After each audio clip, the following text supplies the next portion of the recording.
Hey guys, and welcome to the Working Money Channel. Ashley Prosper here, bringing this to our attention. So HBC Bank knows Bitcoin and Ethereum are not the ones. Here's a screen grab from this most recent HSBC report, okay? Distributed ledger technology in the capital markets.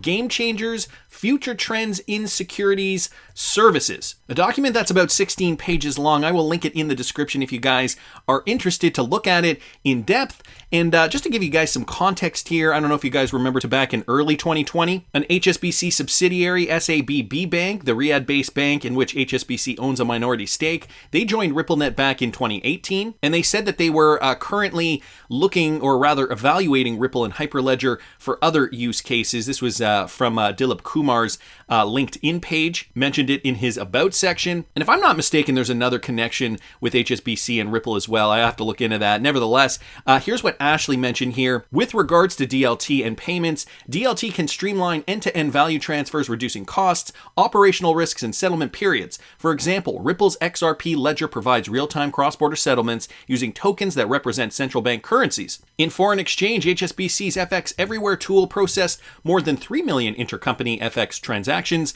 worth about $250 billion in its first year. So this coming directly out of this most recent HSBC report. Wanted to thank Ashley Prosper just for posting that. It's good to know that a lot of these banks still reporting on the benefits of DLT technology. I think, in a lot of ways they're seeing themselves move in that direction, but they give real, I'm noticing in a lot of these circumstances, they mention Ripple specifically. They don't mention Stellar so much, but Ripple always front and center, in their reports, the Ripple XRP ledger. They mention all the benefits, all those talking points.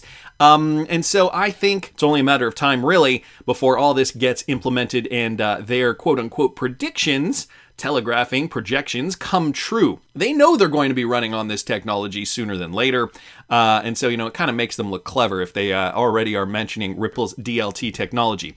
Anyway, wanted to thank Ashley for posting that. An update, guys, for SGB holders. Now, we were airdropped Songbird tokens, SGB tokens. And if you guys did not sell your SGB tokens, Songbird holders who are delegating to an FTSO currently will be receiving a future airdrop on the Pangolin Dex native token PNG that will soon launch on Songbird and the Flare networks, according to their CEO, Justin Trollope. So this brought to us courtesy of Dip Collector here on Twitter. Listen to this. If I'm not mistaken, an airdrop of Flare Pangolin tokens that are involved in there. Can you tell us about that? Who can participate and what are the ins and outs?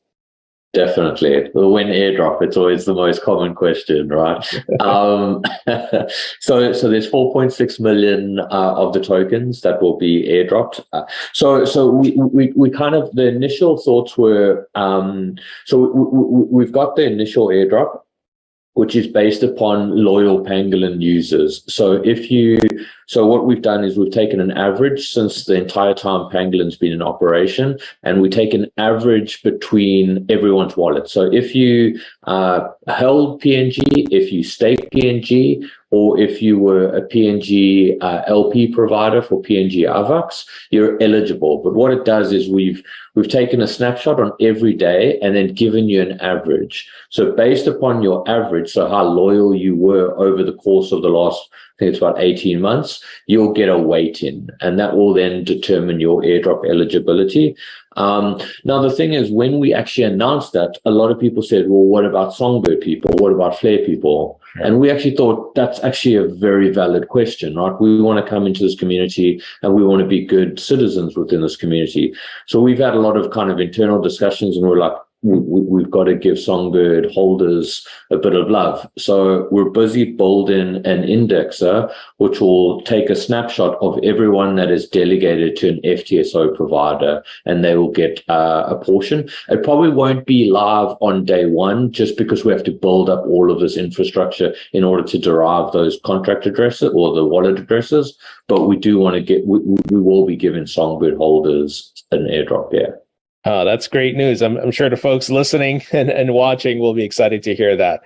So who's still holding their Songbird? Put it down in the comments section. I know I am still delegating my Songbird tokens. So I'll be looking forward to this airdrop as well. Wanted to thank Dip Collector just for updating us on that. This one here, guys, from XRP Crypto Wolf with regards to Algorand. Now, they announced the winners for their $50 million blockchain research program. The Carbon Negative blockchain has just announced the winners for the $50 million blockchain research program, where the winners were selected by experts with deep blockchain experience. The projects were chosen based on how they could fundamentally change the crypto industry and their ability to solve real-world problems. As a result, the work being done here is expected to drive long-term value to the Algorand blockchain, and many investors are applauding the fact that Algorand is focusing back on its original roots and blockchain innovation. More than likely, these are the types of blockchains that will ultimately outlive competitors and prosper even during uncertain economic conditions. The real world utility, guys, the real problems. These are the golden projects that I'm focusing on. Algorand, of course, being one of them. Also one of the WEF coins. And guys, here's the official announcement here. Algorand Foundation announced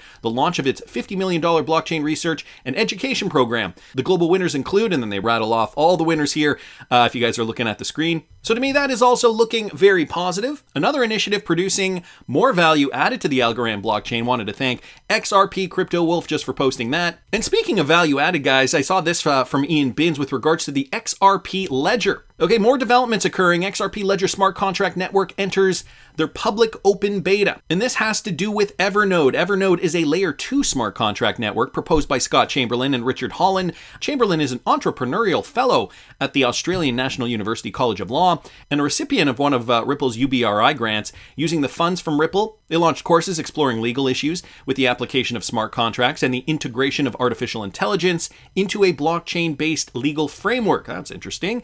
A year after the UBI grant, Chamberlain and Holland published their first white paper for Evernode, eventually qualifying for an XRPL grant of $200,000. And so Evernode recently tweeted that they would be entering into an open host beta with airdrops for participants. Anyone wanting to be a host on an Evernode server may earn rewards in exchange for participation.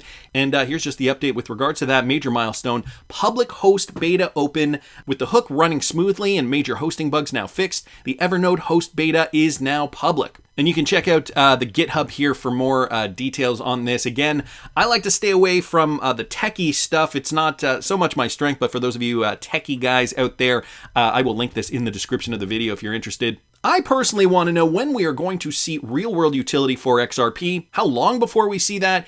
Especially in the United States, when are we going to finally get a verdict for the XRP cryptocurrency? Is interesting because, despite what is going on, we are continually seeing big banks like Wells Fargo, for example, classifying XRP as a currency. Yes, they did this in one of their most recent reports here, just kind of classifying some of these stable coins, for example. They got Bitcoin here as a store of value, smart contracts. They've obviously listed Ethereum, ADA, Solana. They've got exchange tokens, utility tokens, NFTs, and then digital currencies right down here, XRP, Litecoin, and Bitcoin Cash. This courtesy of Just Jeremiah Crypto here on Twitter.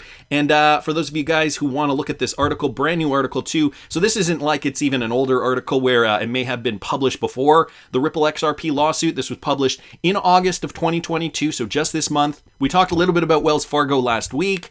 And just down here, again, that same screenshot here, listing XRP as a digital currency.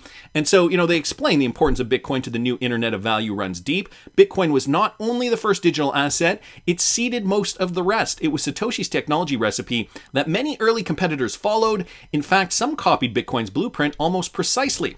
Because most of the earliest digital assets were designed to be digital currencies, cryptocurrencies was the name given to the industry. The industry has since evolved, though. So it's looking as though Wells Fargo also realizes that not all, in quotes, cryptocurrencies are actually used to help transact value. Digital assets come in all shapes and sizes. Now there's over 20,000 of them, worth roughly $880 billion as of the time of this publication. Some have their own networks similar to Bitcoin, while others are applications that sit atop other digital assets networks. We believe many may have legitimate growth opportunities, and we are seeing new financial products emerge like loans, securities, and smart contracts. A sampling of different digital assets can be seen in the chart below, and that is where they classified XRP as a digital currency. We will explain the different types in greater detail in future publications. The digital asset group and tickers listed are samples only and are not endorsements for any particular digital asset group or ticker. Nevertheless, what Wells Fargo is saying is that digital currencies include XRP, so not a security. I'm sorry, SEC. If banks are coming to this realization, I think it's perfectly clear that the future of finance is not only going to incorporate XRP, but many other different cryptocurrencies for various different purposes. And, I thought it was quite forward of them to actually list a lot of these tokens and their particular utility. Even though there are 20,000 of them, we know most of them are trash. And even Wells Fargo seems to be giving us a hint here. Only focus on the ones with legitimate growth opportunities. That's just their opinion, and I share the same opinion, but I want to hear what you guys think. Please subscribe to the channel if you haven't already. Like the video if you like the content I'm providing. I always love hearing your comments. See you in the next one, guys.